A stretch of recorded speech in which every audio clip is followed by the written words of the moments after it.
Aviso legal. O conteúdo desse vídeo é baseado na análise, interpretação e experiência do meteorologista previsor com as últimas previsões disponíveis dos modelos de previsão do tempo e clima.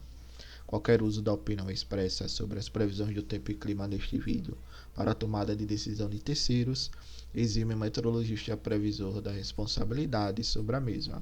Analisem e usem as informações com cuidado. Quer ajudar esse projeto? Veja a descrição do vídeo. Se você está gostando aí desse projeto, né, deixa o like, inscreva-se, comente e compartilhe para que mais pessoas tenham acesso a essa informação.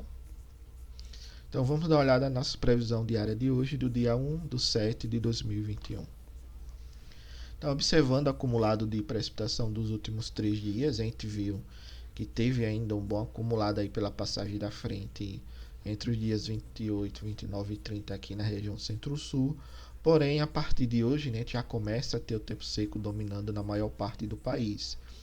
Salvo exceção, região aqui mais ao norte, da região norte, né, norte da Amazônia, como também aqui é a costa leste e parte da costa norte do nordeste brasileiro. Então esse padrão é o que deve continuar pelo menos até a metade do mês de julho, e julho pode ser realmente um mês bem seco. Olhando agora a previsão do modelo Cosmo do IMET, a gente tem, né, em maior parte do país apresentando um tempo seco bem definido. A ZCIT mais posicionada aqui realmente próximo a 5 graus norte, entre 5 e 10 graus norte, atuando mais mesmo aqui sobre o norte da América do Sul e o norte da região norte do país. As POAs ainda estão bem ativas aqui sobre a região da costa leste do nordeste, até porque as frentes elas estão mais oceânicas, acabam basicamente aqui tendo, né, interação com as perturbações ondulatórias dos alísios, e isso traz aqui uma chuva mais localizada para a costa leste do nordeste.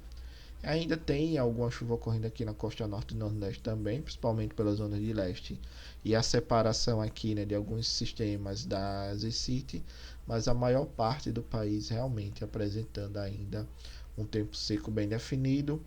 E o que é interessante, principalmente, né, questão da agricultura, ver mais ou menos o que está acontecendo e como é que vai ficar aí esse comportamento das chuvas no mês de julho. Quando a gente olha lá para o dia 7, a gente vê aqui claramente a atuação de um sistema de alta pressão em médias da atmosfera, provavelmente associada aqui a uma alta pressão da Bolívia em altos níveis, por exemplo. Esse sistema faz com que as frentes elas tenham uma componente maior de leste e com isso acabem atuando mais sobre o Oceano Atlântico do que em si sobre o continente. Então, esses primeiros 15 dias, tudo indica que realmente devemos ter aí um tempo bem seco na maior parte do país, o que aumenta o risco, por exemplo, de questão de safra, também a questão de queimadas, né, na região do Pantanal, entre outras coisas. Olhando agora, né, a componente da pressão atmosférica em baixos níveis da atmosfera, o que a gente vê a atuação de alguns sistemas de alta pressão aqui próximo à costa do norte, do sudeste e do sul do país, né? E com isso você tem aqui as frentes, elas passam, mas elas passam de forma mais oceânica do que em si sobre o continente. Com isso você não tem chuvas previstas na região centro-sul, por exemplo, até a metade do mês de julho, que é o horizonte que vai essa previsão. Olhando a altura geopotencial, a gente não tem, por enquanto, nenhum núcleo bem definido ainda, né, que possa exemplificar alguma formação de um bloqueio atmosférico, mas o que a gente percebe é que a gente tem mais aqui ao sul da América do Sul essa interação de uma pressão realmente mais alta do que esperado para a época do ano. Com isso, as chances, né, de formação de sistemas frontais que avancem sobre o continente diminui bastante. Isso é um dos fatores que também pode ajudar aí a manter o tempo bem seco nessa primeira quinzena de julho, que pode também se estender até o final de julho. O que pode ocorrer é o que aconteceu em maio. Você começou com o mês de maio bem seco e lá na virada do mês para o mês de junho você teve o retorno das chuvas, por exemplo, na região centro-sul.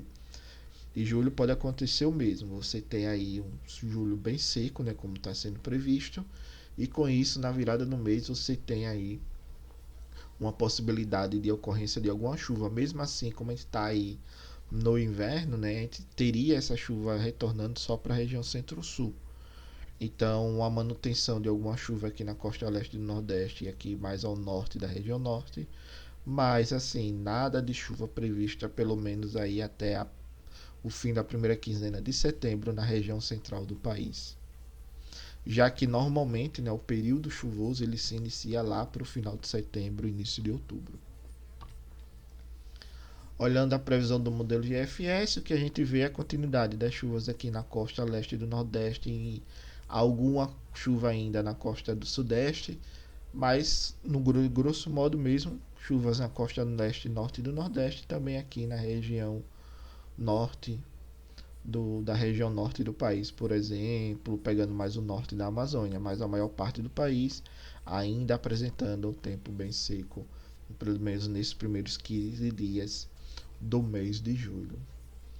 Com isso, né, após a passagem desse sistema frontal que a gente teve agora, a incursão dessa massa de ar mais fria, o que a gente observa aqui realmente é a entrada de uma massa de ar mais quente. Né? Dia 2 ainda tem, lá para o dia 3 começa a aquecer e a gente tem aqui a possibilidade de formações de onda de calor aí nesse início de julho. Então acompanhar para ver o que vai acontecer e com isso você teria aí uma influência melhor na carga, né?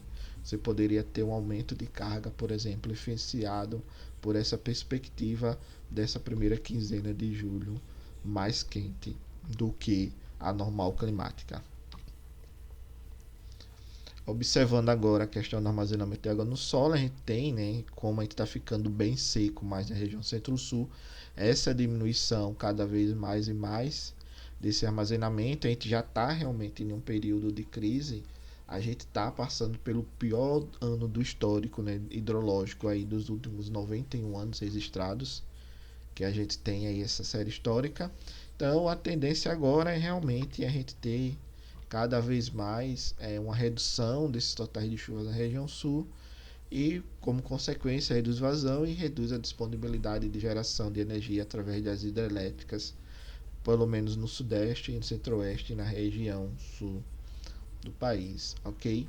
Então, chegou a hora de ajudar um pouco aí a economizar energia, por exemplo, e água usada em outros processos. Observando agora, né, as pré-chuvas previstas que os modelos do ONS trabalham, que a gente vê claramente é um tempo bem seco aqui nessa perspectiva para os próximos 10 dias. E é o que eu tinha falado ontem, né?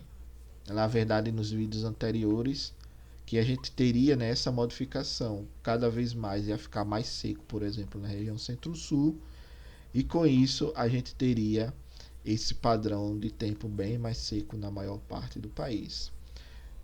Porém, a gente ainda continua tendo, né, aquele alerta de chuvas aqui para a costa leste e norte do Nordeste, como está mostrando aqui o modelo europeu SMWF. Então, a gente tem esse padrão ainda acontecendo também aqui na região norte da América do Sul e na parte centro-norte da região norte do país. E tem essa modificação aqui e esse parâmetro. E a tendência realmente é tanto o ETA 40 como o modelo GEFS convergir para o que o modelo SMWF está mostrando, que a tendência é que o valor, né, observado nos próximos 10 dias fique mais próximos ao que realmente o modelo europeu está mostrando. Obrigado, pessoal, pela participação. Paz e bem.